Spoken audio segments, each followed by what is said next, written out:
ভূতের গল্প শুনতে ভালোবাসেন? লোম খাড়া করে দেবে, গা শিরশির করবে, তাই তো? তাহলে চটপট করে ফেলুন সাবস্ক্রাইব, সঙ্গে বেল আইকন করে দিন প্রেস। তাহলে শুনতে থাকুন আজকের গল্প, শর্মিষ্ঠা মজুমদারের কলমে পুরো বাড়ি। গল্প পাঠে উচ্ছিষ্মান বণিক, রৌনক ও বাকি পার্শ্ব চরিত্রে অভিষেক দুবে, আবহ অরিত্র দুর্জয় দাস। শুরু হচ্ছে আজকের গল্প, শর্মিষ্ঠা মজুমদারের কলমে পুরো বাড়ি।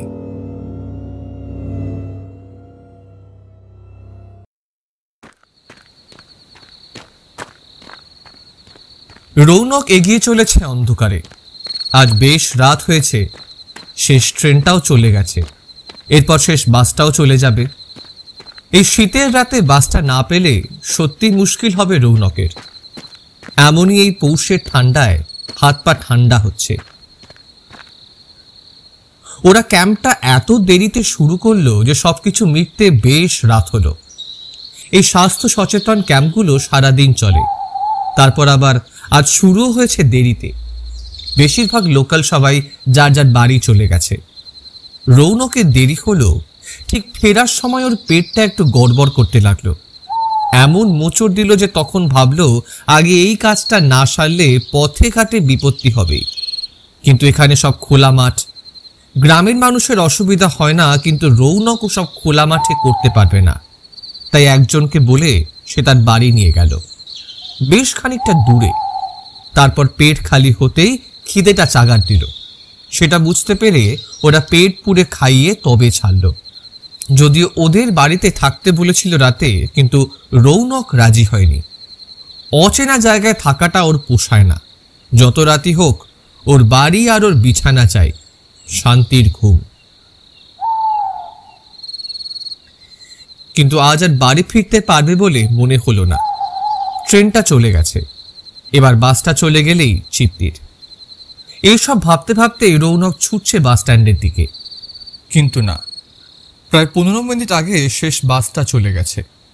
দ্রুত হাঁটতে গিয়ে এই শীতের রাতেও ঘেমে উঠেছে।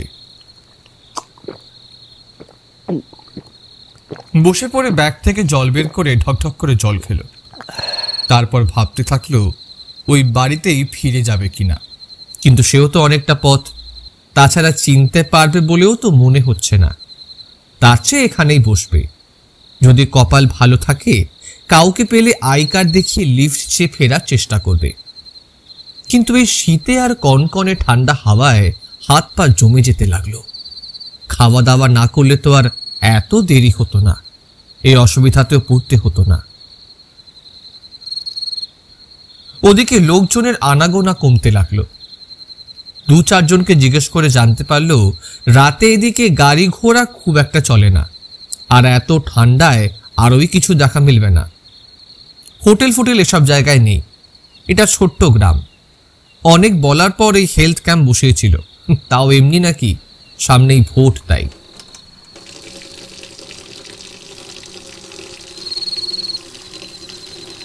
কি আর করা, সামনে চায়ের দোকানে ঝাঁপ ফেলার আগে বোতলের জল ভরে নিতে নিতে শুনল একটু এগিয়ে বাঁ দিকে যে রাস্তাটা পড়বে সেখান দিয়ে গেলে একটা বড় খাবার দোকান আছে। ওখানে রাতে বড় বড় গাড়ি থামে, তবে তাও বেশ খানিকটা দূর আছে। সেখানে গেলে যদি কোনো গাড়ি পাওয়া যায়, নিদেন পক্ষে রাতে থাকার ব্যবস্থা হয়ে যাবে। কারণ অনেক গাড়ি রাতে ওখানে বিশ্রাম নেয়, মানে ড্রাইভার সারাদিন গাড়ি চালিয়ে ওখানেই খাওয়া দাওয়া করে বিশ্রাম নেয়। ওখানে একবার দেখতে পারে। দোকানি কুণ্ঠিত হয়ে আরো বলল তার দোকান ছোট নয়, সেখানেই সে এক রাতের মতো থাকার ব্যবস্থা করে দিতে পারত। সকালে ভোরের বাসে সে ফিরে যেতে পারত, কিন্তু ওখানে খুব কষ্টে একজন বসতে পারে মাত্র। সে কোনো রকমে গুটিসুটি মেরে দোকানে ঘুমায়। সপ্তাহে 1 দিন বাড়ি যায়। তার বাড়ি অনেকটা দূর। এই দোকানের ইনকামেই তার সংসার চলে।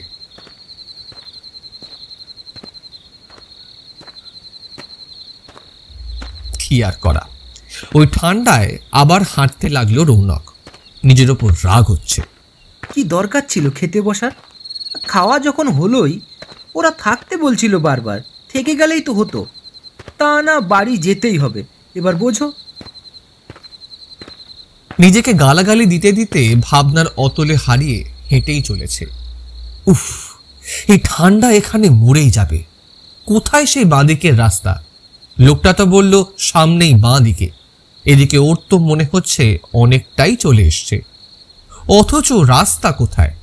আর শীত সহ্য হচ্ছে না।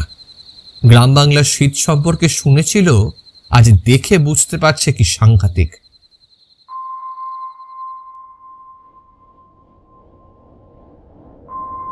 হঠাৎ করেই দূরে আবছা ছায়ার মতো একটা বিশাল দোতলা বাড়ি দেখে হতবাক হয়ে যায় রৌনক। আরে, এখানে যে এত সুন্দর একটা বাড়ি পাওয়া যাবে, কই সেটা তো দোকানদার ওকে বলেনি। আহ, কি আহাম্মক রে বাবা! যাকগে, একটা আস্তানা তো পাওয়া গেল। নতুন উদ্যমে হাঁটে রৌনক।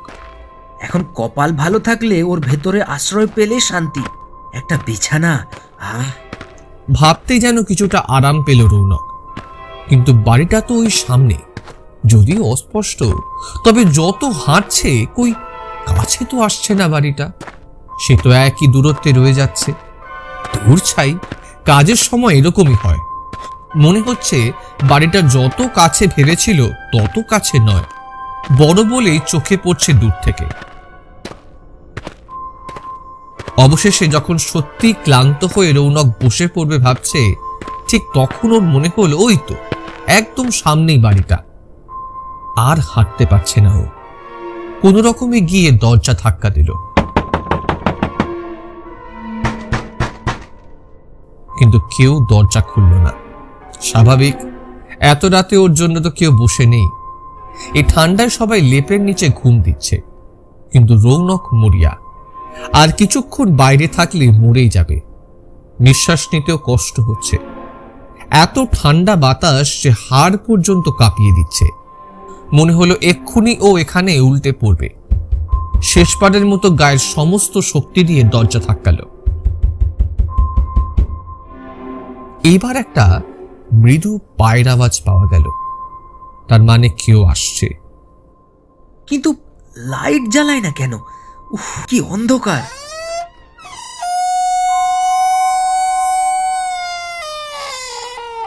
দরজা খুলে হ্যারিকেন হাতে যিনি দাঁড়িয়ে রৌনকের সামনে, তিনি বয়স্ক হলেও যথেষ্ট সুপুরুষ। একটু জিজ্ঞাসু দৃষ্টিতে রৌনকের দিকে তাকিয়ে রইলেন। রৌনকের গলা দিয়ে আওয়াজ বেরোচ্ছিল না, তবু কোনো রকমে নিজের অবস্থা বলে কাঁপতে লাগলো। আই কার্ড যে বের করবে তার অবস্থাতেও নেই। লোকটা ভেতরে ডাকলো।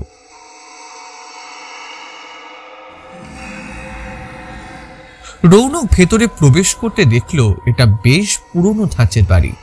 অনেকটা আগেকার দিনের ইংরেজরা যেরকম বাড়িতে থাকতো সেরকম। ফায়ার প্লেস রয়েছে, তাতে আগুন জ্বলছে। রৌনক তাড়াতাড়ি আগুনের সামনে গিয়ে দাঁড়ালো। কাঁপুনিটা বন্ধ হওয়া দরকার। লোকটা হ্যারিকেনটা টেবিলের ওপর রেখে কিছু না বলে ভেতরে চলে গেল। বেরিয়ে যখন এলো তখন হাতে এক গ্লাস দুধ। রৌনকের দিকে এগিয়ে বলল, ধরুন, এটা খেয়ে নিন, আপনার ভালো লাগবে। রৌনক বিনা বাক্য ব্যয় খেয়ে নিল। গরম দুধ খেয়ে আর আগুনের সামনে বসে খানিকটা সুস্থ বোধ করল। প্রথমেই ও দেখেছিল বাড়িটা বেশ পুরনো ধাঁচের আর জরাজীর্ণ। এখন ফায়ার প্লেস আর দুদিকে সিঁড়ি। বাড়িটাও বোধহয় অনেক পুরনো হবে। অন্ধকারে টের পায়নি। আর একটা ভ্যাপসা গন্ধ শুকে বুঝতে পারল এ বাড়ি কমসে কম 150-200 বছরের পুরনো, তবুও টিকে আছে, এটাই আশ্চর্য। বাড়ির মালিক কিন্তু এখনো তার সঙ্গে একটা কথাও বলেনি। দুধ দিয়ে তিনি আবার ভেতরে গেছেন, কিন্তু এখনো দেখা নেই।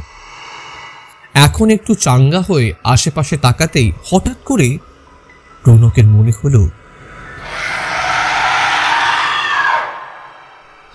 কড়িকাঠ থেকে বুঝি কোনো একটা মেয়ের মৃতদেহ ঝুলছে। জিভটা বেরিয়ে এসছে, চোখগুলো বিস্ফারিত। যে চেয়ারে বসেছিল সেখান থেকে ছিটকে পড়ল রৌনক। কিন্তু কোথায় মৃতদেহ? কেউ তো ঝুলছে না। চোখটা কচলে আরেকবার দেখল, না, কিচ্ছু নেই। কিন্তু সে স্পষ্ট দেখেছে। ভয়ে তার সারা শরীর কাঁপতে লাগলো। তবুও সাহসে ভর দিয়ে কয়েকবার চেষ্টা করল ভদ্রলোককে ডাকার। মিনমিনে আওয়াজ ছাড়া আর কিছুই বের হলো না ওর গলা দিয়ে। কিন্তু এই ঘরে তার পক্ষে একা থাকা অসম্ভব। উফ, কি ভয়ঙ্কর দৃশ্য! রৌনক উঠে ঘর থেকে বেরিয়ে খুঁজতে গেল হ্যারিকেন হাতে।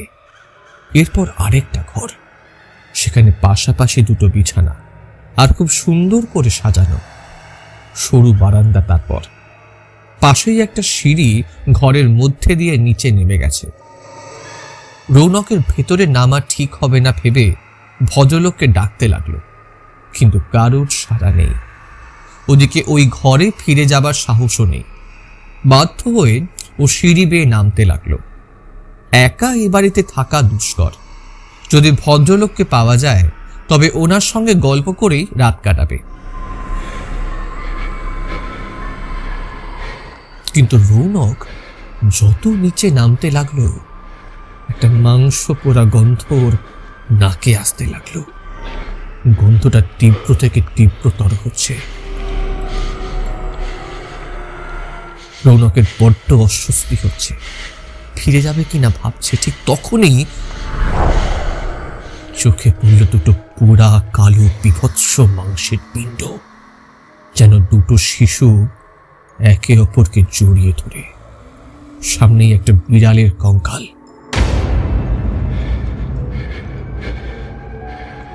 মাথাটা ঘুরে উঠল রৌনকের। কোন রকমের সিঁড়ি বেয়ে উপরে উঠে এসে ছুটতে শুরু করলো। প্রথম ঘর পেরিয়ে আবার সে আগের ঘরে আসতেই দেখলো আবারও সেই মৃতদেহ ওই সিলিং থেকে ঝুলছে। আর ওই ভদ্রলোক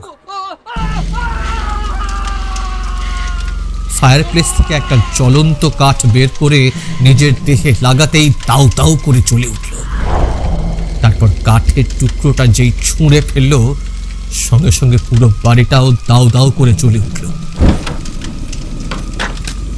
রৌনক চিৎকার করে কোনো রকমে দরজা খুলে বের হয়ে পাগলের মতো ছুটতে লাগলো। তারপর হঠাৎ আছাড় খেয়ে পড়তেই চোখের সামনে সব অন্ধকার।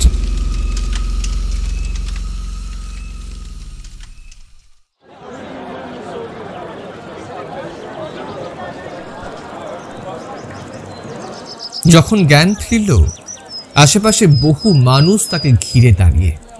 সে চা দোকানের দোকানদারও। রৌনককে উঠতে দেখে বলল, সেই কখন থেকে চোখে মুখে জল ছেটাচ্ছি, কিন্তু জ্ঞান আর ফেরে না। যাক, কিছু হয়নি এই রোগকে। তা মরতে এই পোড়ো বাড়িতে এলেন কেন? হ্যাঁ, আপনাকে তো বললাম আগেই যে ওই গলি দিয়ে সোজা যেতে। আপনি তা না গিয়ে মরতে এলেন এই গলিতেই। জনৈক বয়স্ক লোক বলল, ওসব এখন থাক গণেশ, থাক। ওকে আগে নিয়ে গিয়ে এক কাপ চা খাওয়া তোর দোকানে, তারপর সব শুনিস। আর শুনবি কি, সব তো জানাই আছে। যা যা যা। বয়স্ক মানুষের কথায় ভিড় হালকা হতে লাগলো, যেন সবাই সবটা জানে। শুধু 2-4 ওদের পেছনে চলল। গণেশ দোকানে গিয়ে চা বিস্কুট খাইয়ে রৌনকের থেকে সব শুনল। তারপর বলল, ভাগ্যিস আপনি প্রাণে বেঁচে গেছেন। ওখানে যারাই যায় ওই বাড়ির সঙ্গে পুড়ে মরে। রৌনক বলল, ওই ভদ্রলোক কে? আর আর ওই মৃতদেহগুলো কাদের? ওই বাড়িটাই বা ভদ্রলোক পুড়িয়ে ফেললো কেন? আর যদি পুড়েই বা সবাই মারা যায়, তবে ওদের দেখলাম কি করে? আমার মাথায় তো কিছুই ঢুকছে না। আসলে ওই বাড়িটা নীলকুঠি ছিল। ওখানে অনেক আগে এক সাহেব বসবাস করত। আমি আপনাকে যে রাস্তায় যেতে বলেছি, আপনি তা ছাড়িয়ে অনেক আগে চলে গিয়েছিলেন। রাতে ওদিকে কেউ যায় না, দিনেই যেতে ভয় পায়। ভাগ্যি ভালো আপনি ভয়ে রাস্তার ধারে ছুটে এসে বেহুশ হন। একজন দেখে ভয়ে আমাকে গিয়ে খবর দেয়। আমার তখনই আপনার কথা মনে পড়ে আর আমি ছুটি। আমার পিছনে আরও লোক এসে জড়ো হয়। ওখানে গিয়েও দেখি বেশ লোক জড়ো হয়েছে। যাই হোক, ওই সাহেবের গল্প এখনো এখানে সবাই জানে। বহু বছর হয়ে গেল, কিন্তু আপনার মতো কিছু মানুষকে ওই পোড়ো বাড়ি হঠাৎ হঠাৎ দেখা দেয়, তাই ওই বাড়ির কথা কেউ ভুলতে পারে না। ওই সাহেবের কি নাম ছিল তা জানি না, তবে নীলকর সাহেব ছিলেন বলে ওনার বাড়িটাকে নীল বাড়ি বলা হতো। সাহেব ভীষণ মেজাজি আর নিষ্ঠুর ছিলেন। একবার বউয়ের সঙ্গে কোনো কিছু নিয়ে ঝগড়া হয়, শোনা যায় তিনি বউকে নিজের হাতে মেরে তারপর কড়িকাঠ থেকে ঝুলিয়ে রাখেন, ওই যাকে আপনি দেখেছিলেন। আর ওনার 2 যমজ মেয়ে ছিল আর একটা পোষ্য বিড়াল। ঘুমের মধ্যেই তাদের হত্যা করেন তিনি, বিড়ালটাকেও। তারপর নিজেও গায়ে আগুন লাগিয়ে আত্মহত্যা করেন। কাঠের বাড়ি বলে পুরো বাড়িটাই ওই আগুনে পুড়ে গিয়েছিল। কিন্তু মুশকিল কি জানেন, মাঝে মাঝেই ওই সাহেব দেখা দেন। কেউ ওই পথে রাতে গেলেই তিনি দেখা দেন আর নিজের কাহিনী ওভাবে তুলে ধরেন। হয়তো নিজেকে নির্দোষ প্রমাণ করতে চান।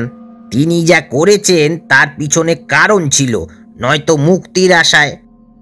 কিন্তু সেখানে রাতে তো দূর, দিনে যাবার কেউ সাহস পায় না। গাড়িও ওই রাস্তার পাশ দিয়ে যাবার সময় গতি বাড়িয়ে দেয়। আপনার কপাল ভালো যে আপনাকে ওই গাড়িওয়ালা দেখে ফেলেছিল, নয়তো ওইখানেই পড়ে থাকতেন।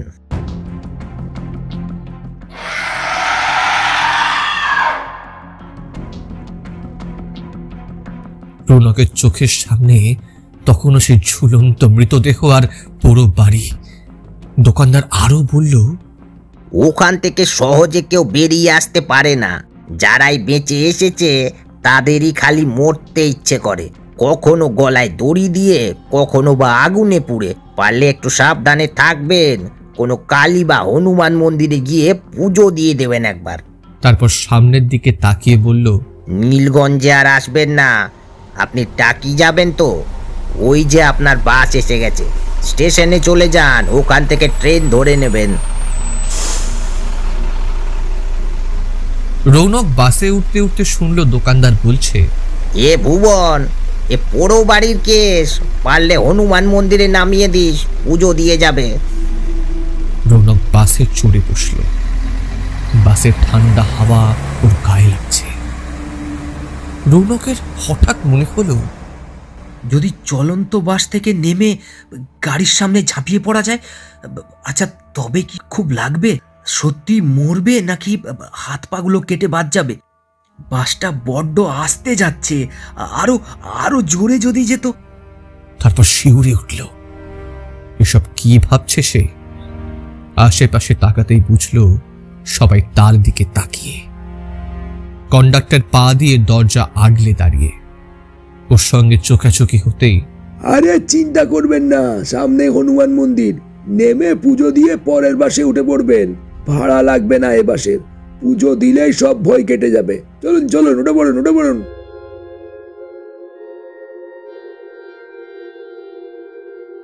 রৌনকের ভাবনা এলো, ওরা জানলো কি করে? তবে কি দোকানদারের মতো ওরাও জানে যে রৌনকের মরতে ইচ্ছে করছে, ভীষণ রকম মরতে ইচ্ছে করছে? যদি একটু আগুন পাওয়া যেত, অথবা ব্যাগটার হ্যান্ডেলটাই যদি গলায় পেঁচিয়ে টান দেওয়া যেত, খুব কি লাগতো। কিন্তু না, সে সম্ভব নয়। বাসে তো একজন রয়েছে, সবাই বাধা দেবে, হাসবে। এসব কি খেয়াল ঘুরছে তার মাথায়? মনে মনে হনুমানের নাম জপ করতে লাগলো রৌনক। কত দূর হনুমান মন্দির কে জানে? ততক্ষণ বাঁচতেই হবে, নয়তো সবাই হাসবে। কিন্তু কিন্তু আমার তো মরতে ইচ্ছে করছে ভীষণ। আচ্ছা, বাসে আগুন লেগে যায় যদি এখন? দাও দাও করে জ্বলবে, শুধু ও নয়, সবাই পুড়ে মরবে। ভাবতেই একটা পৈশাচিক হাসি খেলে যায় রৌনকের মুখে।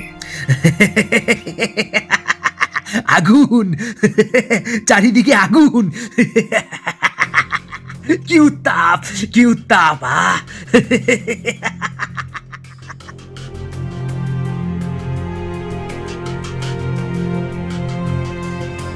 এরকম একটা ভূতের গল্প কেমন লাগলো তা কমেন্ট বক্সে জানাতে ভুলবেন না। আর ভালো লাগলে একটা লাইক করবেন আর পাশে থাকবেন। নমস্কার।